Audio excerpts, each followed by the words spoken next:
just over those sand dunes, 12 whales are now being euthanized. The remainder of the 77 whales. প্রথমে সমুদ্র তীরে একটা তিমি আটকা পড়েছিল আর তাকে বাঁচাতে একে একে ছুটে এসেছিল একটি বা দুটি নয় ৭৭টি তিমি।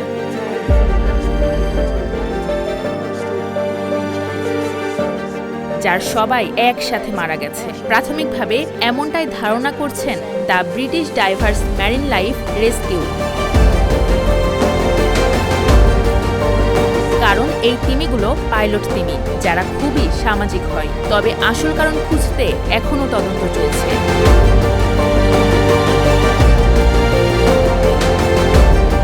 বুধবার স্কটল্যান্ডের অর্কনি সমুদ্র সৈকতে এভাবেই তিমিগুলোকে মৃত অবস্থায় পাওয়া যায়। এছাড়া আরও ১২টি তিমিকে জীবন্ত অবস্থায় পাওয়া গেছে। কিন্তু বেঁচে থাকা তিমিগুলোকে আবার সমুদ্র সৈকতে পাঠানোর উদ্যোগ নিলেও ব্যর্থ হয় British divers marine life rescue.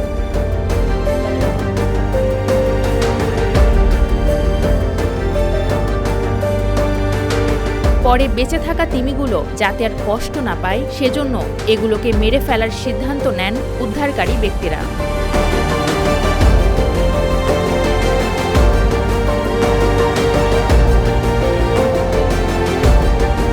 ১০০ বছরের মধ্যে স্কটল্যান্ডে একসঙ্গে এত তিমির মৃত্যু হলো। এরকম সবচেয়ে বড় ঘটনা ঘটেছিল ১৯২৭ সালে যুক্তরাজ্যের হাইল্যান্ডে ডর্নসফিল্ডে। ১৩০টি ফলস কিলার তিমির মধ্যে ১২৬টি মারা গিয়েছিল।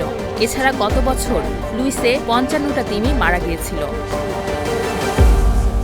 জারিয়াত নিশি, ১ টাকার খবর।